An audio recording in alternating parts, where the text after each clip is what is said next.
Doctor Tiwari ji, आपके पास आऊंगा। मैं आपसे ये जानना चाहता हूँ कि ये मसला पूरा अखिलेश यादव जो है उन्होंने उठाया। पहले लोगों ने उसको सीरियसली नहीं लिया, बाद में उसके एविडेंसेस मिलते चले गए, एक के बाद एक चेन जो है वो बाहर आती चली गई। अब सब लोगों ने ये मान लिया 200 करोड़ से 2000 करोड़ तक का जो है एक बड़ा ये घोटाला है और इसकी पूरी ये जांच की जानी चाहिए। आपको क्या लगता है इसका पॉलिटिकल रिपरकशन क्या होने वाला है उत्तर प्रदेश की राजनीति पर या देश की राजनीति पर? इस तो संस्थागत गमन है, सीधे सीधे संस्थागत गमन है। और इसमें वो संस्था इन्वॉल्व है जो अपने आप को पूरा वो कहती है कि हम नैतिकता का पूरा मापदंड है, नैतिकता हम ही से होकर के निकलती है, हम ही से होकर के गुजरती है। और उसने अपनी साख इस पर बना रखी थी। लेकिन उसके साथ साथ यह भी है कि उसने आज तक उसकी कोई पारदर्शिता नहीं है, कोई उसकी विश्वसनीयता नहीं है। विश्वसनीयता तो उन्होंने अपने स्तर से बना रखी है और एक फौज उन्होंने खड़ा कर रखा है। और जहां तक इसका सवाल है, इसको पूरा आप इसका कंस्ट्रक्शन उठा करके देखिए, इसमें कहीं आरएसएस का नाम इसमें नहीं है, आरएसएस की कहीं कोई मुहिम, कहीं कोई पहल नहीं है। उसका एक संगठन इसमें लगता है, विश्व हिंदू परिषद। विश्व हिंदू परिषद के नेतृत्व में ये पूरा पूरा आंदोलन चला है और ये पूरा पूरा मंदिर संरचना का पूरा व्यवस्था पूरा हुआ है। और कुछ लोग तो जैसे खुलेआम अपना, कुछ लोग कह रहे हैं, दबे स्वर में कह रहे हैं, और उनका एक सांसद तो खुलेआम कह रहा है कि हमने मंदिर बनवाया, हमारे यहाँ मंदिर का चंदा आया, हम उस चंदे का चाहे जहां उपयोग करें, चोरी करें, गबन करें, हम चाहे जो जैसे करें, आपसे मतलब। तो इसका मतलब है कि ये सिर्फ संस्था निश्चित रूप से उसको अपना एटीएम कार्ड मान रही है, उसको अपना अपना बैंक समझ रही है। और उसका उसमें सवाल ये नहीं है कि वहां पर उसका क्यों चंदा उसका चोरी हुआ है। उस धन का उपयोग कहां हुआ है? उस धन का उपयोग आपराधिक गतिविधियों के लिए हुआ है। अगर आप सांसद खरीदते हो, विधायक खरीदते हो, अगर आप इन संस्कारों को डिस्टेबलाइज करते हो, या आप मवोदेश में पूरा नफरत का अपना माहौल बना करके लंचिंग करवाते हो, तो ये सब आपराधिक कृत्य है। चोरी कोई बड़ी बात नहीं है, बात सही है चोरी, लेकिन वो चोरी करके कहां गया, तो उसका आपराधिक वो कृत्य के लिए उसका इस्तेमाल हुआ। और निश्चित रूप से इसमें अखिलेश ने पहल की है, जो बात सब लोग जान रहे थे, सब समझ रहे थे, सब जान रहे थे। लेकिन चूंकि अखिलेश ने इसकी पहल की है, तो इसका उन्हें लाभ भी मिलेगा और उसका हानि भी उनको मिल सकती है। लेकिन इतना तो निश्चित है कि जो लोग, जिनकी आस्थाएं आहत हुई हैं, जो आस्था से बिल्कुल लबालब भरे हुए थे राम जी के और उसको बनाएंगे, उसमें एक तो सांगठनिक लोग थे और प्लस कुछ जो संगठन से अलग लोग थे और उनकी भावना ये सही माने में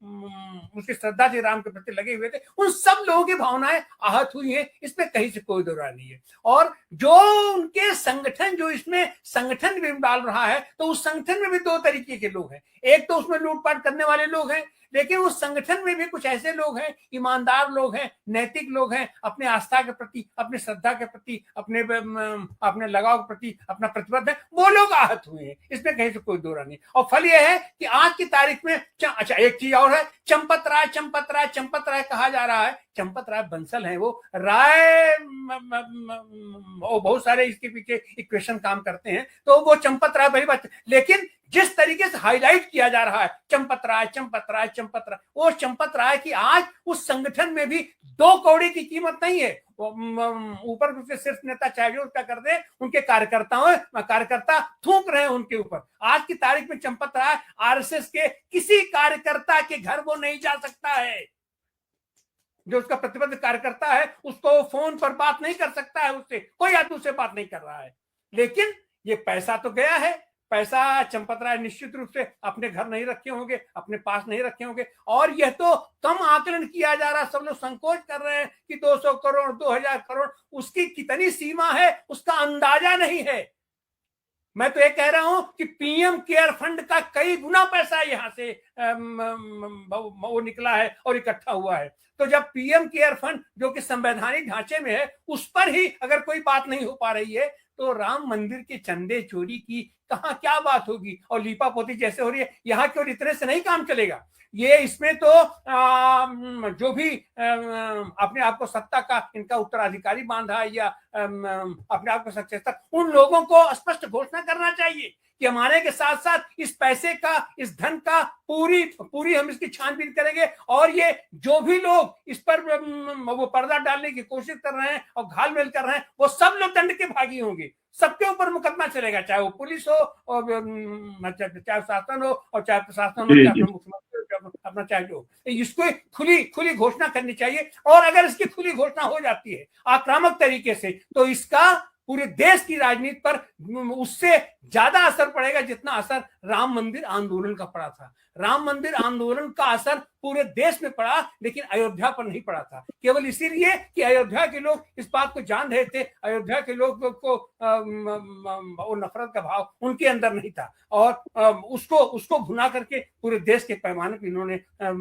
वो सत्ता हासिल की है। लेकिन इसकी गूंज अयोध्या के लोगों पर भी है और देश की राजनीति पर भी इसका असर पड़ेगा। लेकिन अब सवाल ये उठता है कि इस मुद्दे को कितना ज्यादा सत्ता पक्ष या भाई अपना पक्ष उसको राजनीति के लिए इस्तेमाल कर पाता है और उसको कैसे करता है, इसके ऊपर बहुत, लेकिन असर तो इसका अभी से पड़ चुका है और आने वाले दिनों में निरंतर इसका असर बढ़ता ही चला जाएगा। जी बहुत बहुत शुक्रिया। असर तो पड़ गया, 13 सीटें हार गए। पूरा जो धर्म क्षेत्र है अयोध्या से लेके पूरा आसपास, तो वो हार गए, असर तो पड़ ही गया है। शायद हम लोगों को खबर नहीं होगी, अखबार वालों को खबर नहीं होगी, लेकिन जनता तो सब जानती है। उन्होंने तो उनको सजा देने का काम किया। लोग कहते हैं राम जी ने भी सजा दिला दी उनको, जो है जो भक्तों बने हुए थे उन्हें हरवाने का काम कर दिया।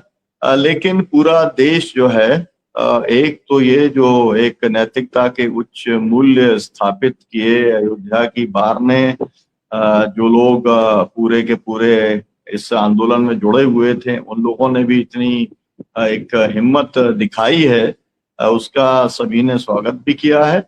और सब लोग ये उम्मीद भी करते हैं कि कम से कम और कुछ कहीं जांच ना हो, लेकिन राम के साथ तो न्याय होना चाहिए। राम के चंदे के साथ, राम के चढ़ावे के साथ तो न्याय होना चाहिए, नहीं तो वो उसी कैटेगरी के अंदर आ जाएंगे जिस कैटेगरी में हम लोग हैं।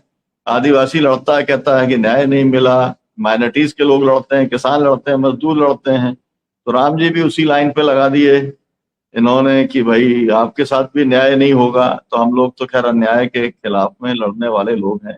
बहुजन संवाद के खिलाफ के अंदर जो है अन्याय के खिलाफ मुहिम जारी रहेगी। बहुत बहुत शुक्रिया, बहुत धन्यवाद। और अनुरोध आप सबसे कि इसको आप शेयर करें ताकि ये जो डिबेट